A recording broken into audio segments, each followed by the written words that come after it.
Estamos começando mais um episódio de Cobogós aqui pelo canal Marketing, Spotify, YouTube e também no Amazon Prime.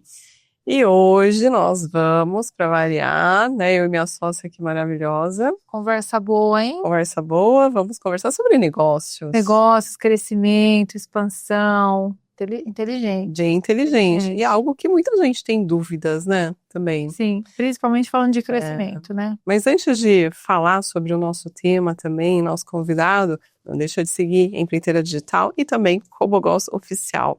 Agora eu quero falar um pouquinho para vocês de alguns dados aqui importantes. Hoje, o franchise é um dos motores silenciosos da economia brasileira. Movimentou mais de 301,7 bilhões de reais em 2025. Está em mais de 80% dos municípios e gera quase 1,8 milhão de empregos formais. Tô certo? Tá certo. Ó. Quase indo pra zero. Quase Segundo a ABF, exatamente. Mas crescer tem um custo invisível, né? Que só quem vive nos bastidores sabe disso, né? E para isso, a gente está aqui com o nosso convidado, que é uma das principais autoridades no país, que faz esse cruzamento entre o direito e o negócio. A gente está hoje com o Dr. Sidney Amendoeira Júnior. Prazer recebê-lo aqui. Prazer é meu estar aqui, viu? Muito obrigado pelo convite. De verdade, são muito gentis. A gente que agradece o seu tempo, a presença, né? Imagina. E a contribuição, certamente, que teremos aqui para nós. Nossa, aprender muito, né? É um tema, assim, que gera bastante dúvidas, verdade, né? E que muitas pessoas têm interesse. Sim. Conta, então, um pouquinho pra gente, Sidney. Eu vou te chamar de Sidney. Tira o né? doutor. Vou tirar o doutor. Ok. Eu conto o doutor. Eu brinco e falo que no direito tem uma coisa ruim, que os caras que não têm doutorado quer ser chamado de doutor. Eu não entendo dessa autoelogio, e quem tem não faz questão. Então, assim, eu faço questão que vocês não me chamem de doutor, é Sidney. Vamos. Então, Sidney, né, contar um pouquinho para as pessoas aqui da sua, né, primeiro um pouquinho sobre você, né, da sua experiência, como é que você chegou nesse momento, né, de ser referência em franquias no Brasil. Tá, como é que eu vou explicar para vocês? Eu me formei em Direito em 1990, nem devia contar isso, né, porque é muito longe, né? Não, mas conta, porque um diferencial hoje é repertório. É repertório. Né? Eu me formei em Direito em 96 na USP e eu era um cara altamente focado em ser um acadêmico.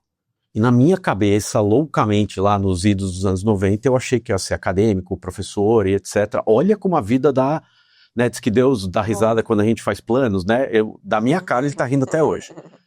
E eu estava muito focado na carreira acadêmica, ser um advogado de contencioso, que é a briga no fórum, esse tipo de coisa. E meu escritório sempre foi na Vila Olímpia. E a Vila Olímpia, nos anos 90, era o Vale do Silício brasileiro, porque todas as empresas de tecnologia estavam ali na Vila Olímpia. E meu escritório é lá até hoje, né? Eu estou lá até hoje, depois de 30 e poucos anos. E aí o que aconteceu? Tinham encontros na Vila Olímpia de empresários do setor de tecnologia, e eu conhecia gente ali da Vila Olímpia que me levou para esse setor. E aí, nesses encontros, me apresentaram um pessoal de franchising, que eram consultores da área de franquia. Era uma empresa chamada Francap, do André Friedheim, que foi presidente da BF por 4 anos, quatro anos atrás. 4 anos atrás. Ele foi bem na época da pandemia e um pouco depois. E o André me levou para o setor de franchising. Eu não sabia patavinas de franchising naquela época, nada, zero, absolutamente nada. Pergunta quantas aulas você tem sobre franchising no direito? Nenhuma. Não deve ser, não zero, nenhuma. Male, em alguma aula de contrato se fala do setor de franquia, e eu caí nesse negócio de paraquedas, imagina, querendo ser professor, acadêmico, fazendo mestrado, doutorado, diabo 4, escrevendo livro, e caio de paraquedas nesse mundo de negócios, e eu me encantei com esse treco. Sabe quando você encanta? Sabe aquela escola, você escolhe, acaba escolhido? E eu me encantei com isso, eu nunca imaginei que eu fosse um cara de negócios né, e realmente eu me encantei e descobri que isso era um negócio muito legal, porque um dia você está estruturando uma rede de estética, no outro dia de restaurante, no outro dia de vestuário, e tem uma coisa comum, mas cada setor tem suas particularidades, sua vivência, e aquilo foi me encantando. Bom, resumindo, eu estou nessa há 26 anos, né, passaram-se, desde que eu comecei né? Eu comecei a mexer com franchise lá para os anos 2000, da virada de 99 para 2000, então lá se vão 26 anos, e nessas eu advogo para isso, e hoje o meu escritório, que deveria ser um escritório de contencioso, de briga, tem muito, mas é em franchising, e a outra metade é só focada em estruturação de redes de negócio. E hoje a gente não faz só franchising, mexe com licenciamento, representação comercial, distribuição, essas redes de negócio interligadas, entendeu? Então é isso que a gente faz. Só para entender, você acabou abrindo um pouquinho mais as opções, né? Você continua exercendo o que você queria, que era o direito, mas dentro de franquias, que foi uma descoberta. Ou seja, eu não virei um franqueador ou um franqueado, eu sou um advogado que estruturo redes de franquia. Aí eu faço toda a consultoria para um franqueador, eu só advogo para franqueadores, tá?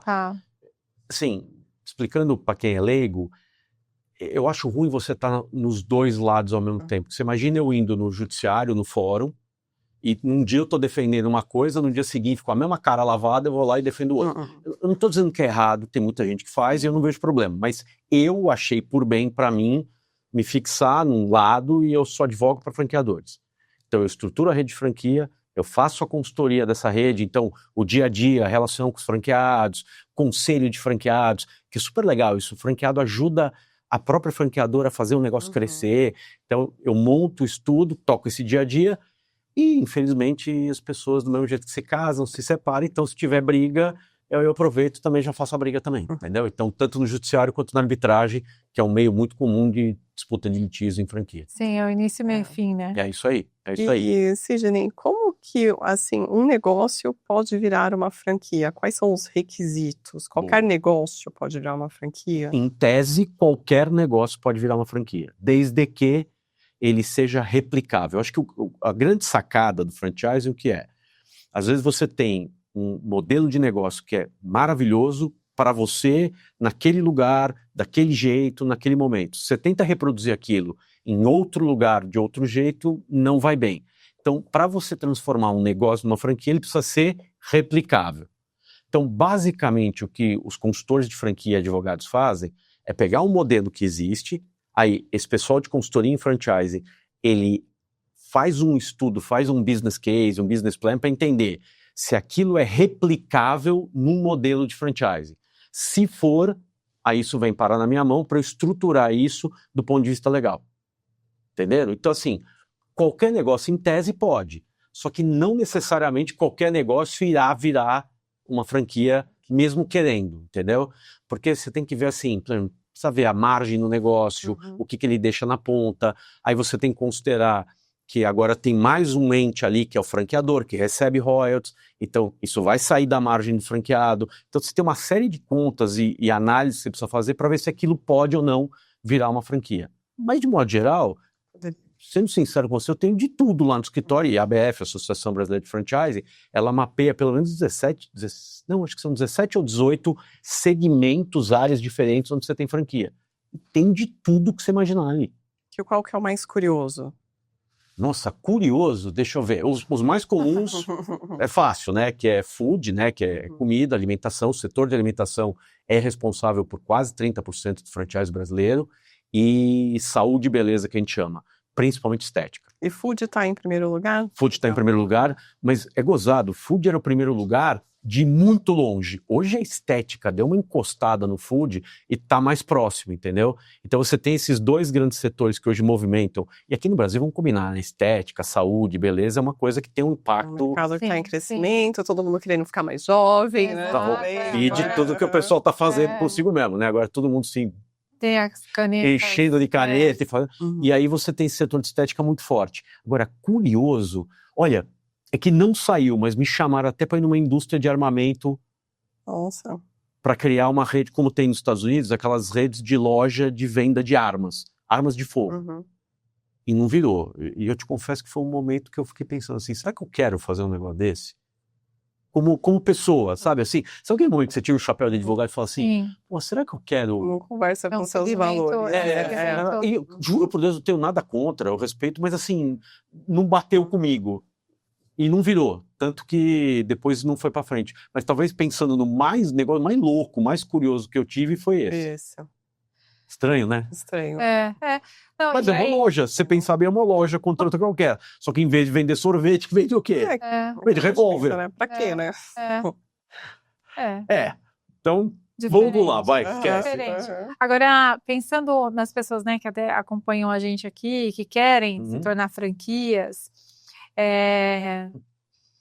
que negócios hoje você talvez não apostaria numa franquia ou que de repente tenha ou até alguma situação, um case que não foi bem, talvez até por falta de planejamento, que caminhos você, ou que direção você até traria para as pessoas aqui para evitar, né? Pode ser até uma... Ótima pergunta. Eu acho que mais do que quais negócios são franqueáveis ou não são franqueáveis, porque na minha opinião eu acho que quase tudo são em tese franqueáveis, eu acho que o grande pulo do gato é você se estruturar adequadamente para poder fazer isso.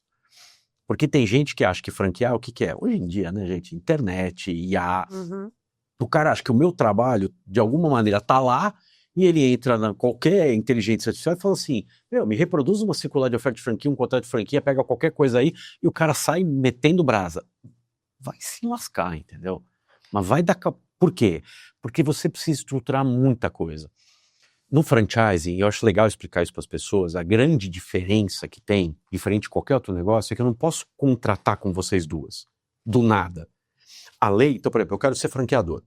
Eu preciso desenvolver um negócio chamado circular de oferta de franquia, que é um disclosure, ele é um como se fosse um grande manual do que é aquele negócio, explicando para os candidatos, que pensem, a franqueadora está fazendo o quê? Ela está indo ao mercado falar, eu quero seu dinheiro para você montar um negócio sob a minha marca, você não é meu empregado, muito pelo contrário, você é um empresário autônomo, mas eu quero que você faça isso debaixo da minha marca, debaixo do meu modelo de negócio.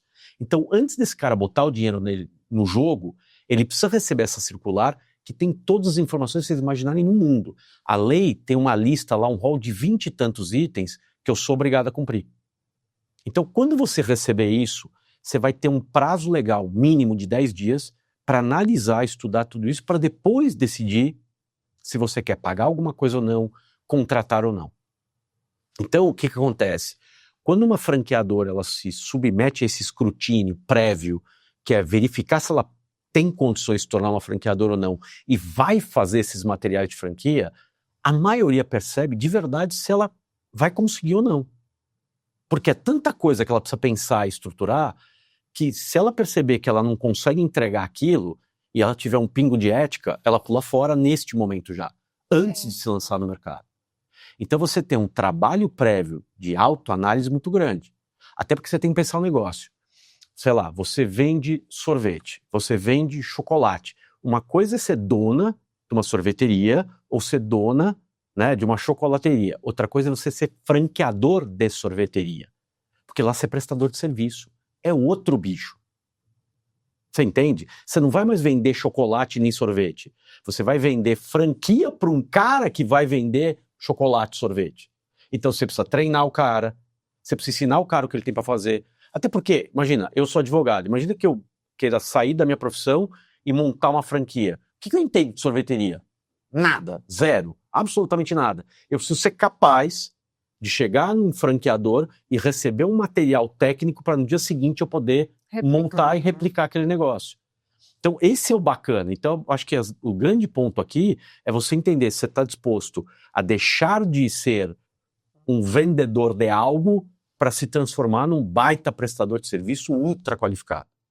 Tá. Então, os casos que você presenciou, vivenciou aí de insucesso, estão relacionados a essa fase inicial aí de falha de estruturação. Esse eu acho que é um grande problema. Outra é um erro de cálculo do que o teu negócio consegue gerar na ponta. Porque na minha cabeça, nenhum franqueador pode prometer resultado. E não promete, de modo geral, resultado. Aliás, nunca deveria prometer. Porque, entendeu? Eu posso ter a melhor franquia do mundo. Só que, de repente, você monta no shopping XPTO, no lugar tal, que por qualquer motivo, ali não funciona. Então, não vai dar certo. Então, eu não posso te prometer o resultado. Mas o que eu posso te prometer? Que, dentro de condições normais de temperatura e pressão, a tua chance de montar aquele negócio e ser bem sucedido é maior do que seria se você inventasse o negócio da tua cabeça. Então, brincando, a gente bateu um papo, né, antes desse bate-papo. Eu brinquei com você e falei, pô, eu acho que eu criei a melhor receita de bolo do planeta. Só que aí você vai lá e põe Cobogós Bolo. Sim. Aí, sei lá, será que esse nome é adequado para vender bolo? Não sei. Aqui eu achei super legal, mas para vender bolo, não sei. Aí ninguém gosta desse nome. Sim. Aí você vende um bolo que para você é maravilhoso, só que o público acha uma desgraça. Porque a marca é importante, né? A marca é muito importante. E a qualidade do produto também. Agora, quando você entra numa franquia, eu já criei a marca, eu já criei a receita, eu já testei aquilo. Então, assim, você sabe que a franqueadora passou por você por várias etapas que ficaram para trás. Algumas, sem dúvida nenhuma. Percebe? Então, eu acho que o erro está muito nessa formatação ou num erro de cálculo do resultado que esse franqueado pode ter. Esse é um grande problema. O segundo grande nível de problema é você fazer uma má seleção de franqueados. Você não pode vender para qualquer um. Não é, por exemplo, você chega para mim ou você fala assim, eu sou franqueador, eu tenho dinheiro e eu quero ter uma franquia tua. Quem falou que você tem um perfil adequado só porque você tem o dinheiro necessário para montar um negócio? Percebe? Às vezes o perfil não bate. Tem negócio que você pode ser investidor. Tem negócio que você precisa botar a barriga no balcão. O negócio só funciona se você estiver ali todo santo dia. Então, tem perfil. O atendimento também, né? Você tem que garantir o atendimento da marca. Você, pelo amor de Deus. Cara, você é a pessoa melhor do mundo para gerir. Aí você não consegue atender um cliente que você fica nervosa, grita com o cliente, grita com os seus funcionários. Você acha que eu nunca vivi isso? Todo dia. Né? Eu vejo isso acontecer nas franquias. Porque não é o teu perfil lidar com o público. Aí queima o filme na marca também. Você quebra a tua e ainda queima o filme da marca inteira. Você percebe como é difícil? Eu acho que esse é o segundo ponto. Bem delicado. E o terceiro, talvez, é o dia a dia do relacionamento. Porque são relações muito longas, não são? Contrato de franquia, de modo geral, no Brasil tem 5 anos. Casamento, praticamente. Só que a gente renova, de modo geral. Então, você vai viver com aquela pessoa 5, 10, 15, 20 anos. É muito tempo. Então, por exemplo, o franqueado vai se desgastando ao longo do tempo. A marca, que naquele momento zero podia ser espetacular, se ela não souber se manter no auge depois de 20 anos, ela se apaga. Então, percebe como isso é? Você tem várias nuances que são difíceis de controlar. Sim, apesar de ser muito interessante, é complexo e exige um nível de maturidade até e de comprometimento, Muito de análise muito grande. Eu brinco e falo que a gente dá um poder muito grande para o empresário. O que eu quero dizer com isso? Sim. Quando eu monto uma consultoria de franquia, eu como advogado, eu estruturo uma rede de franquia, eu estou dando um poder para esse cara, que ele vai mexer com o dinheiro e com a saúde, com a vida de muita gente. E você tem que fazer isso com muita responsabilidade. Graças a Deus, aqui no Brasil, de modo geral, a gente tem muito mais empresário comprometido e querendo que o franqueado dê certo do que pilantra. Mas é aquilo que a gente sabe, né? Se tem advogado bom, tem advogado ruim. Claro. Né? Tem tudo. Tem franqueador ruim, né? Tem jornalista bom, jornalista ruim. Ele tem de tudo. Então, assim, mas numa média, a gente tem visto um mercado cada vez maior. E nós somos extremamente respeitados no mundo inteiro. Não sei se vocês sabiam disso. O franchise brasileiro é muito respeitado lá fora. Que legal. Então, quando eu vou para fora... Hoje a gente é o terceiro maior mercado de franchising do planeta, em termos de quantidade de marcas franqueadoras. São 3.000, eram 3.200, acho que agora está batendo 3.300. É muito. E o primeiro e o segundo, quem são? Estados Unidos e China. E aí, o que aconteceu? Você teve um período ali que ficou oscilando entre... Você tinha Estados Unidos, primeiro lugar, Coreia, China e Estados Unidos. Aí começou a oscilar, o Brasil deu uma... Então, hoje a gente está ali, terceiro, quarto... Depende de... Isso muda a cada ano. Em termos de unidades franqueadas, que são mais de 210 mil, acho que nós somos o 6º maior do mundo. Muito, muito bom. É muito legal. Então a gente é muito ainda respeitado. Tem potencial para muito mais, né? Porque o brasileiro é criativo. Muito mais. Né? Sabe por quê? Uma média por marca no Brasil, nós estamos falando mais ou menos 60 unidades por marca. Se você pegasse todas as unidades e dividisse por todos os franqueadores, dá 60. Nos Estados Unidos, que é o primeiro, não de quantidade de franqueadores, mas quantidade de unidades, esse número quadruplica, quintuplica. Então nós temos muito para crescer. Percebe? Essa questão que você mencionou, né, que a franqueadora, ela não é responsável pelo sucesso também do franqueado, não deveria, por exemplo, pesquisas de ponto, não deveria ser um item obrigatório na lista? Na lista, eu tenho que te dizer se eu vou fazer ou não. Uhum. A lei brasileira, e você me permite, eu acho que ela foi extremamente inteligente. Aqui no Brasil, de modo geral, a gente tem leis que são altamente protetivas, né? E elas controlam muito os mercados. A lei de franquia, por um acaso, nos anos 90, alguns advogados trouxeram e importaram dos Estados Unidos um modelo legal americano, que não é o nosso padrão. O padrão do Brasil sempre foi copiar países que a gente chama de civil law, que são os países que têm códigos. Então, por exemplo, a gente copia muito a lei francesa, italiana, alemã, percebe? Uhum. E aí, os americanos não, eles têm, é muito mais maleável. E a gente copiou este modelo deles. E a gente, aí, já mais recentemente, eu tive a oportunidade de participar do processo legislativo disso, a gente reformou a lei agora, ela entrou em vigor há pouco tempo, a gente passou a tê-la de novo a partir de 19, que era uma lei da década de 90. Ela é muito aberta. Então, o que ela diz? Ela diz assim, ó, você não é obrigado a ter X anos de atividade, mas você tem que dizer quantos anos de atividade você tem. Uhum. Você entendeu como o jogo é diferente? Eu tenho que te dizer se eu vou analisar o ponto e te dar um ponto ou não, mas eu não sou obrigado a te dar e nem analisar. Então, quando você entra, você tem a informação, mas eu não vou te tutelar, porque você é uma empresária também. Sim. Claro que eu, franqueador, sou um empresário há mais tempo, mais estruturado, mas você que quer comprar uma franquia, você também tem um nível de responsabilidade de pegar aquele material todo que você está lendo e recebendo e realmente analisar. Sabe o que me mata? É que eu acho que 99,9% das pessoas não leem. Por quê, né? Por quê, né? Putz, essa é uma pergunta Seu comportamento, espetacular. Sabe o que eu acho engraçado? Por exemplo, você vai contratar alguém para trabalhar na sua casa. O que você faz? Você liga para 400 pessoas para pegar referência, certo? Você vai comprar um negócio que vai ser o negócio da tua vida, uma franquia. Você tem um catatal desse tamanho de informação, você tem uma lista de todos os franqueados da rede, você tem uma lista de todo mundo que saiu do sistema nos últimos 2 anos. Se você tiver, posso brincar, meio neurônio, o que você faz? Você não precisa ter um neurônio, você precisa ter meio. Legal, saber o que deu certo, o que deu errado. Eu não estou dizendo que você vai ligar pro cara que saiu e vai acreditar em tudo que ele fala, porque o cara que saiu também pode estar vendo o mundo pela ótica dele. Mas, pô, liga, pergunta. Pô, você tem um material lá assim, todas as ações que envolvem a marca e o sistema tá lá, judiciais. Você é obrigado a dar informação.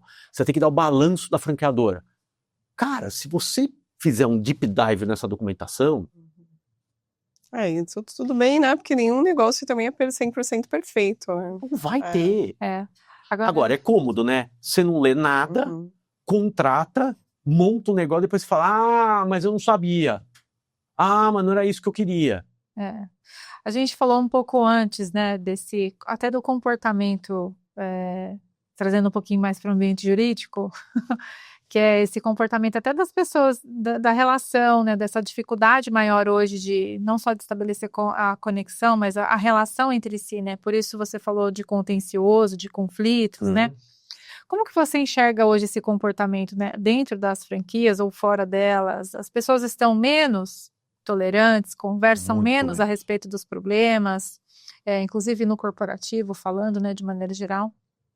Maravilhosa pergunta e é uma tristeza na minha vida, porque assim, eu sou advogado há 30 anos cravado, né? 96, 2026, eu sou exatamente 30 anos advogado, comecei a estagiar no primeiro ano, ou seja, tenho quase 35 anos de carreira. O mundo era muito diferente. Tinha processo para chuchu? Claro que tinha, mas não passava nem perto do nível de litigiosidade que a gente tem hoje aqui no Brasil. Então, só para te dar um número, até a pandemia eu tinha mais ou menos na área de franchising 400, 450 processos no escritório. Hoje são 1.700. Então, em 5 anos, né, do final, ali, 20 para 21 para agora, quadruplicou o número de processos no meu escritório. Tá bom, Sidney, isso não é estatística, né? Você olhar o mundo pelo seu umbigo não é uma estatística, mas você há de concordar. Se o meu escritório quadruplicou a quantidade de processos em 5 anos, é porque algo está acontecendo. E aí você vai e eu vou olhar os números, o STF, o STJ, o CNJ, eles divulgam os números do judiciário todo ano, chama Justiça em Números. Aí você abre aquilo para o macro, e você vai ver que eu estou falando absolutamente a verdade. Porque você falou das pessoas não lerem muitas vezes o documento, é um comportamento até de desconexão, né? Total. E isso se aplica para as relações também. E você percebe que a gente polarizou tudo? Antes, a gente não podia falar de alguns poucos assuntos, né? Era futebol, política e religião. Agora a gente não pode falar de mais nada. Porque você se encastela naquilo que você acha que você sabe, eu me encastelo naquilo que eu acho, e eu quero frisar o acho, porque as pessoas são cheias de opinião, sem estudo nenhum. Profundidade zero. Então o cara acha que tem o conhecimento de um oceano e a profundidade de um pires, e com isso ele acha que ele pode emitir opiniões sobre qualquer assunto da humanidade, então ele se encastela naquilo, não vai buscar informação, e a partir daí ele fala, então eu não discuto mais. E na hora que ele não disputa mais, que alternativa resta?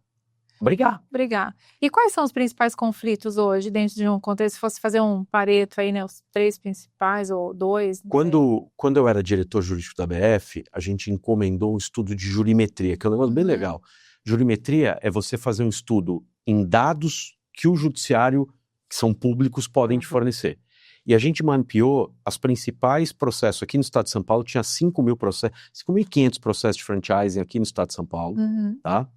E essa empresa que a gente contratou mapeou todas as causas. Então a gente sabe literalmente, por extrapolação, quais são os grandes dramas. Então imagina, com juro nas alturas que estão, inadimplemento de grana é um deles.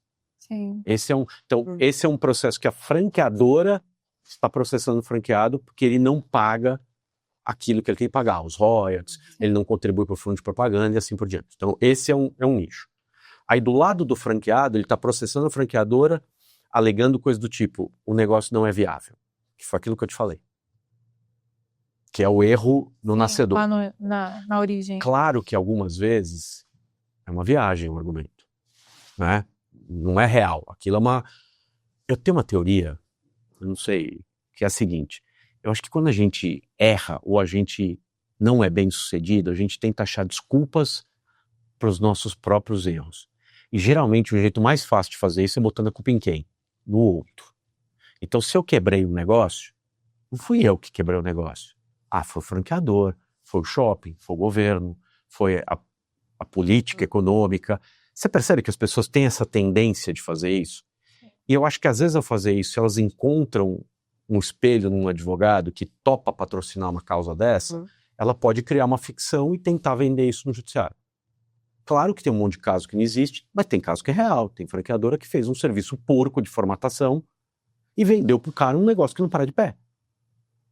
E se vender um negócio que não para de pé, vai perder o processo. Você entende? Então esse é um outro manancial. E acho que o terceiro, do ponto de vista da franqueadora, é o franqueado que não segue padrão. Você já assistiu um filme, vocês assistiram um filme sobre a história do McDonald's que chama Fome de Poder? Eu assisti, sim. Achei incrível. Tem 2 cenas lá incríveis. Quem quiser entender o que é franchise, acho que tem que ver 2 cenas. Tem uma hora que eles querem manualizar como funciona o restaurante. Eles pegam uma quadra de tênis e desenham o restaurante no chão. E começam a fazer tipo um balé de como servir o público dentro daquela área delimitada e o cara anotando tudo para manualizar. Por quê? Se eu tivesse que definir franquia é padrão, padrão e mais padrão. Então, você cria o padrão, certo? E aí tem uma outra cena que o Ray Kroc, vai em vários restaurantes e ele olha, aquilo não é um McDonald's. Os caras fizeram daquilo, tem cara vendendo cigarro, tem cara fumando. Quer dizer, e é o franqueado que não cumpre o padrão. Então esse talvez seja o terceiro maior litígio que a gente tem, é por isso. E o último, aí do lado do franqueado contra a franqueadora, é uma franqueadora que não dá o suporte adequado. Porque não adianta só eu te botar para dentro da minha rede. E não adianta só te dar um treinamento inicial para você montar o teu negócio. Eu preciso manter esse treinamento constantemente realizado. Entendeu? Então esses são os grandes embrólios. E no caso, assim, de propriedade intelectual também, né? Por exemplo, o franqueado gostou do modelo de negócio, ele pode, de repente, sair da franquia e criar Pergunta excelente. Algo igual? Boa parte da minha vida é lidar com esse tipo de problema. Muitos franqueados, sim, são muitos num nível patológico, mas muitos franqueados, eles aprendem o que a franqueadora ensina, Aí um dia ele fala, por que eu tô pagando royalties para sua franqueadora? É. Então ele arranca lá a marca e bota XPTO, que é o nome dele, qualquer nome que ele inventa. E ele quer reproduzir ali o que ele aprendeu. Só que não é a maioria esmagadora dos contratos de franquia, tem um negócio chamado cláusula de não concorrência. E ela tem efeitos pós-contratuais. Então, se você sai da minha rede, você por 2, 5 anos não pode, num determinado território, exercer aquela atividade. É tipo um no-compete. É o não-compete do mundo empresarial, só que sim, dentro do franchise. Só que dentro do franchise ele tem um aspecto até maior do que o não-compete padrão, porque eu estou protegendo o know-how da franqueadora. Sim.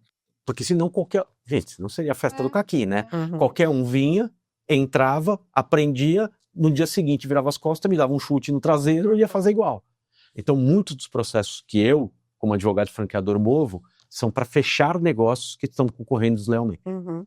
Então, a gente tem um problema de concorrência desleal bem grande com esse tipo de postura, entendeu? E são processos complexos, assim. Sim. Você tem que provar, são processos... Mas não é tão incomum, tá? Tá na lista dos 10 mapeados, ó. Eu trouxe 4, mas esse tá bem na lista dos 10. Agora, Sidney, pensando no volume crescente aí, né, e na tendência, espero que melhore, né, o tema dos conflitos, das relações e de número de processos. Não sei se seria tão bom para você se diminuísse, mas você hoje, até para assumir maior volume e demandas adicionais, você tem feito uso das tecnologias aí mais emergentes, né, falando, por exemplo, inteligência artificial, já entrando um pouquinho nesse tema. Vamos lá.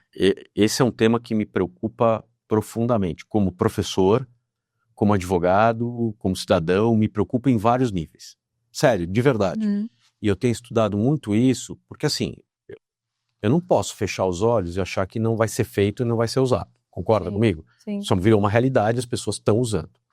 Mas eu não sei se vocês acompanharam, tem saído um monte de notícias. Um dos maiores escritórios dos Estados Unidos teve que vir a público pedir desculpa, porque ele usava uma inteligência artificial que um dia alucinou e inventou acórdãos, precedentes, uma jurisprudência qualquer que não existia, teve que pedir desculpa em público.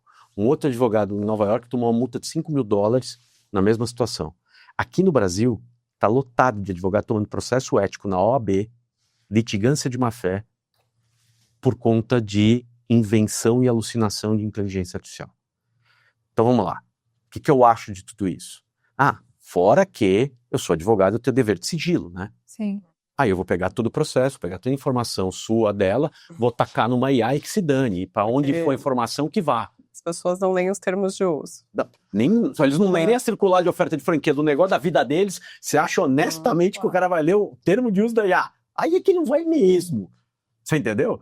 Então o que acontece? Eu tenho 1000 preocupações. Agora, eu não vou ser idiota de achar que o meu aluno na GV não vai usar IA. Eu vou ser imbecil se eu achar que a minha parte contrária, que o juiz ou que o meu próprio advogado que trabalha no meu escritório não vai usar IA. Então eu tenho que trabalhar isso de um jeito que seja responsável, porque eu não quero botar meu nome depois de 30 anos, depois de toda a carreira que eu tive, um escândalo porque meu escritório inventou um negócio que não existe. Eu não vou aceitar um negócio desse. Então o que eu estou fazendo? Então, por exemplo, na GV, eu não proíbo, no começo eu ficava bravo. Eu ia falar puto, mas aqui como nós estamos entre nós, eu vou falar só bravo. Eu achava o fim da várzea, mas agora eu me conformei, eu aceitei. Sabe assim? Sabe quando você aceita?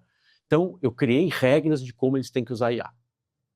Então, em vez de proibir, eles têm que me dizer qual é o prompt que eles usaram e como eles usaram. Então, ele me entrega o trabalho. Legal. E no fim do trabalho, ele precisa me dizer, você usou IA? Sim ou não?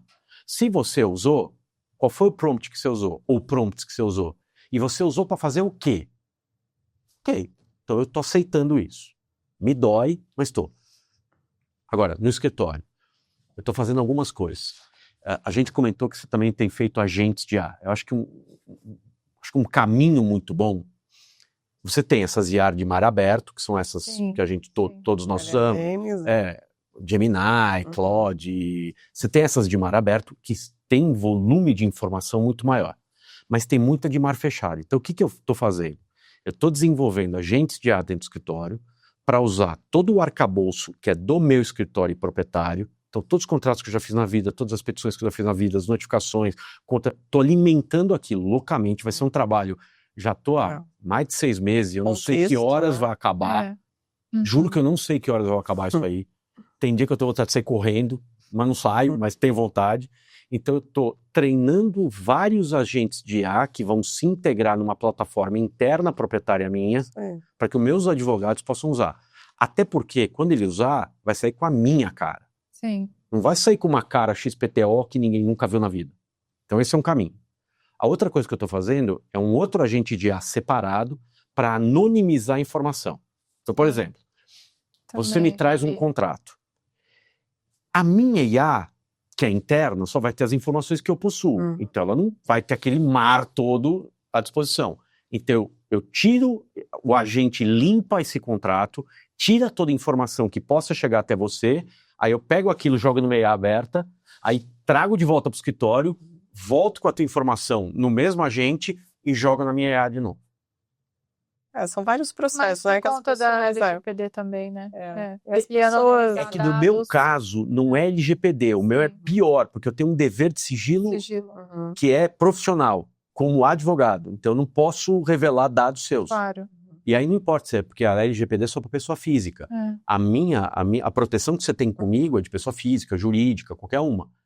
Então eu estou criando tudo isso para poder me virar nesse negócio. E hoje eu tento fiscalizar tudo que eu posso que sai do escritório para que não saia com coisa inventada. Sim. Você imaginou o risco que é? Nossa, é muito. É muito. O risco é muito alto. E tá um horror, tá? A gente tem pego juiz que esquece na sentença o prompt. Já aconteceu. Esses advogados que coisa inventada. Gente, tá um horror. Assim, as pessoas estão fazendo coisa... Você falou do seu uso, né? De como você está aplicando, que já é uma referência aí de exemplos, né? Mas hoje, como que você vê que essas pessoas que estão usando de forma errada poderia corrigir a rota? Nossa, é para difícil, evitar um porque tem risco jurídico, né? Eu acho que eles deviam pensar que a IA é um estagiário competente.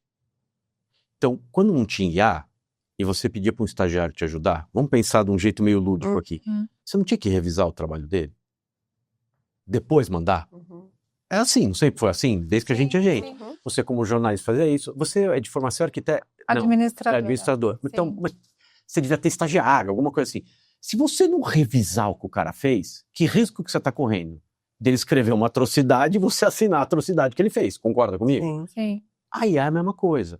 Então, hoje, para essas pessoas não criarem problemas, elas deviam limpar informações antes de jogar na IA, para não expor os clientes, e elas tinham que revisar o trabalho. É que eu acho que a preguiça humana, às vezes, é maior do que o medo. O meu medo é maior que a minha preguiça. Sempre foi. Então, eu não quero que meu nome vá pro beleléu. Por isso é advogado. Aliás, assim, falando até das franquias e o uso de IA, a franqueadora tem seus métodos. Sim. O franqueado... Tem seus métodos. Tem seus métodos. Mas deveria usar os métodos da franqueadora só. Então, e aí vamos supor que o franqueado começa a utilizar a IA dentro de um processo... Que ele pode... Ele pode fazer isso? Ele tem essa flexibilidade? Até algum tempo atrás, eu não tinha cláusulas específicas de IA. Eu tinha cláusulas mais gerais que diziam que tudo que ele usava tinha que seguir o padrão da franqueadora. Então eu já estava mais ou menos coberto. Mas como essa coisa escalou do jeito que escalou, hoje a gente tem cláusulas inteiras no contrato para tratar de inteligência artificial. Então a gente tem, a maioria das redes pelo menos, tem exigido que os franqueados usem as ferramentas de IA que a franqueadora autoriza no modo que ela autoriza. Já é um padrão. E que qualquer coisa que ele fizer fora do padrão, ele tem que tirar do ar. Então, vamos supor, você vai lá, você é minha franqueada e você pede para criar uma arte, para fazer uma publicidade maluca da tua cabeça. Então, eu vou lá, vou te notificar, você vai ter que tirar do ar e pode perder teu contrato de franquia. Mas, gente, posso falar, até a gente te tirar do ar, se você fizer uma baboseira muito grande, olha o prejuízo que isso pode causar para a rede. E não é só IA, vamos combinar? Mesmo sem IA, você inventa uma propaganda que é racista, machista, que é preconceituosa mesmo, em qualquer grau, de caráter político. Não, nós vamos ter uma eleição agora de novo. Vocês imaginaram as desgraças que vão acontecer de novo esse ano? Vai ser terrível. As famílias vão deixar de se falar de novo. Eu tenho mais uma dúvida, eu posso aproveitar? Posso, rapidinho? Falando até de marketing, né, que também faz parte aqui do nosso universo empreiteira digital, E eu já lidei com situações assim de franqueados e franquia master, né? E uma das coisas, pensando também no processo de IA e tudo mais, vamos supor, franqueado quer criar uma campanha. Tá. Uma campanha de vendas para o Dia das Mães. Tá. Ele cria ali uma landing page especial, respeitando toda a marca. Ele poderia criar um agente? Em tese, sim, desde que a hora que ele terminar de fazer tudo isso, ele submeta a franqueadora para ela dar um ok antes dele pôr no ar. Um agente de atendimento, tudo bem. Então, ó, dúvidas aí, responde. Aí, pessoal, mais uma consulta. Consulta gratuita aqui, hein? Mas, de novo, Agora, né? Ele seguindo aquele país. Então, por exemplo, a franqueadora vai lá e fala, olha, é que de modo geral hoje é mais fácil e mais barato a franqueadora montar o agente e ela disparar dentro da rede o agente do que cada franqueado individualmente fazer isso. Sim. Mas vamos supor, uma franqueadora meio lenta e um franqueado que é super cabeça boa, ousado, não sei o quê. Pô, se ele fizer... Gente, você sabe quem inventou o Big Mac? Não foi o McDonald's, foi um franqueado. O maior produto do McDonald's foi inventado por um franqueado. Então, não tem problema o franqueado ser criativo e inventar. Aliás, a grande magia do franchising é a rede colaborativa que a gente tem. Né? Você imagina, é o maior celeiro de boas práticas. Sem dúvida. Você fica o dia inteiro olhando para dentro de você, só copiando boa prática um do outro.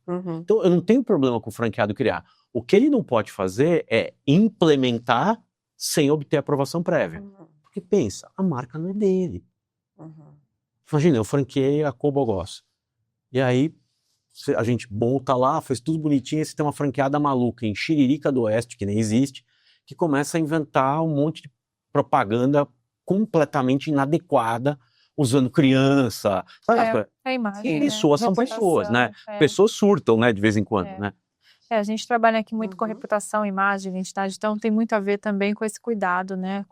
Vou contar uma engraçada. Uma vez, numa rede de franquia de underwear, um franqueado no interior do estado de São Paulo pegou 2 modelos e botou de calcinha e sutiã para andar no shopping, pelado, de calcinha e sutiã, para fazer propaganda da marca. Os meninos foram quase presos, tivemos que intervir. Você entende? Completo. É aquelas ideias de jirico, você não sabe de onde saiu, mas o cara teve a ideia de jirico, e pior, fez. Vamos fazer uma ação de guerrilha. Gênio, né? O cara falou assim, baita gênio. Agora vai, né? Agora eu vou vender muito. Conseguiu a atenção. Conseguiu a atenção. Pior possível, mas conseguiu. Ai, gente, muita criatividade. Agora, Sidney, conta um pouquinho pra gente da sua plataforma, dos livros, né? Você tem vários projetos aí paralelos, né? Acho que é legal se você quiser compartilhar aí com todo mundo. Eu acho que e 2 coisas legais, assim, a gente fez uma coisa que eu acho que é muito bacana. O direito de franquia no Brasil era quase desconhecido. Foi o que eu brinquei com vocês, eu não tive uma aula de franchising na faculdade. Então eu caí nesse mercado de paraquedas, eu meio que fui autodidata. E vamos que vamos. E muitos advogados passaram por isso. Então o que a gente resolveu construir? Uma literatura sobre franchising no Brasil. Então, pela editora Foco, a gente tem 3 livros, que é Aspectos Jurídicos do Franchise, volume 1, 2 e 3. O 3 acabou de ser lançado faz um mês e pouquinho. E cada livro são 40 artigos explicando todo o direito do franchise. Então é um catatal bem considerável. Então esse foi um projeto muito legal. E agora a gente está organizando o 4º volume. Então do ponto de vista de literatura, tem isso que eu acho muito legal. E hoje um advogado que queira trabalhar nesse setor, e olha, eu não devia estar contando isso, mas assim, é um setor que, por incrível que pareça, ele é pouco explorado pela minha profissão. Os grandes escritórios, pouquíssimos estão nessa área.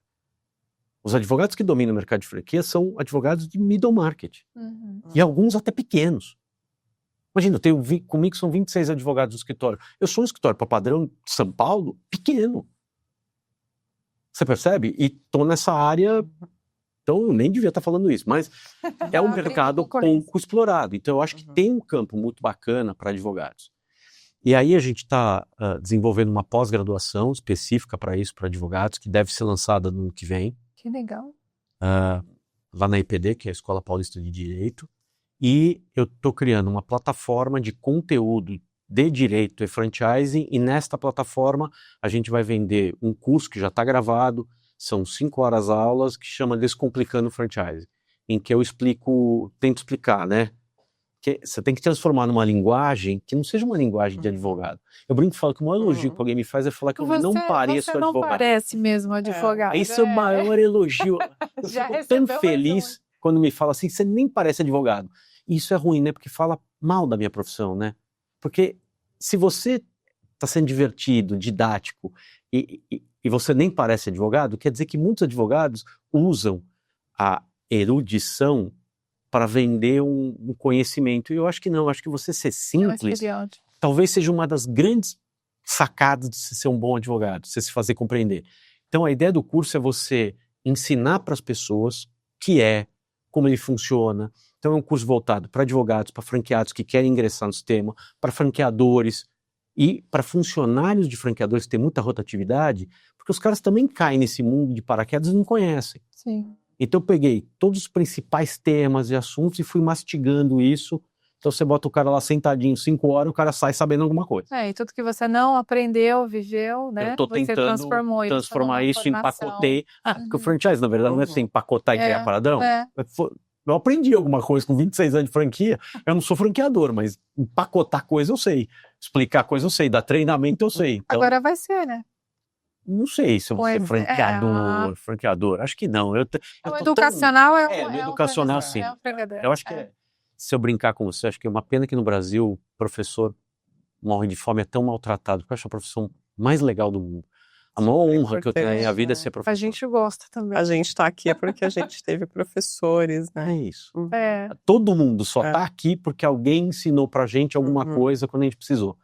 E é uma pena, mas eu faço isso de verdade. Eu brinco e falo que dar aula eu não tomo tarja preta porque eu dou aula. É a minha cachaça, a minha tarja preta da aula. Ai, coisa boa. Que delícia de bate-papo, né? E infelizmente nós chegamos ao fim. O tempo foi rapidinho. Muito. Ainda tem muito mais assuntos. Eu achei que a gente ia ainda mais longe ainda. Mas foi muito Mas legal, meninas, muito obrigado. Obrigada a você, Sidney. Deixa seus contatos, por favor, para que as pessoas, né, acompanhem seu trabalho. Maravilha. O meu Instagram é @SidneyAmendoeira mesmo, sem grandes invenções. O site do escritório é www.mma. Vou te falar, MMA não é Mixed Martial Arts, né, de luta do UFC. A gente já chamava MMA muito antes. Muito antes. Meu escritório é de 99, são 27 anos. E chama www.mma.com.br e este curso chama Descomplicando Franchising, que aí você consegue, naquela Hotmart, você consegue acessar o curso e ver. E muito disso que eu falei aqui está no Instagram. Eu acho que o Instagram é uma plataforma que eu consegui desenvolver uma linguagem lá que eu me comunico bem. É isso. Meninas, obrigado. Coração. Foi muito gostoso, sem dúvidas, as pessoas que vão acompanhando a gente aí, é um aulão, né? A gente brinca aqui a nossa maneira, a nossa contribuição também com o educacional. É isso, mas muito feliz. Praticamente grande aula, né? Que nós recebemos aqui. Muito obrigada. Eu que agradeço. E eu te vejo na próxima. Compartilhe esse bate-papo com alguém, né? Com pessoas que queiram montar aí franquias, estão pensando em novos negócios também. Então, não deixa também de seguir Empreiteira Digital e Cobogós Oficial. Dr. Sidney, até a próxima. Até mais. Tchau, tchau. Até mais. Tchau, tchau.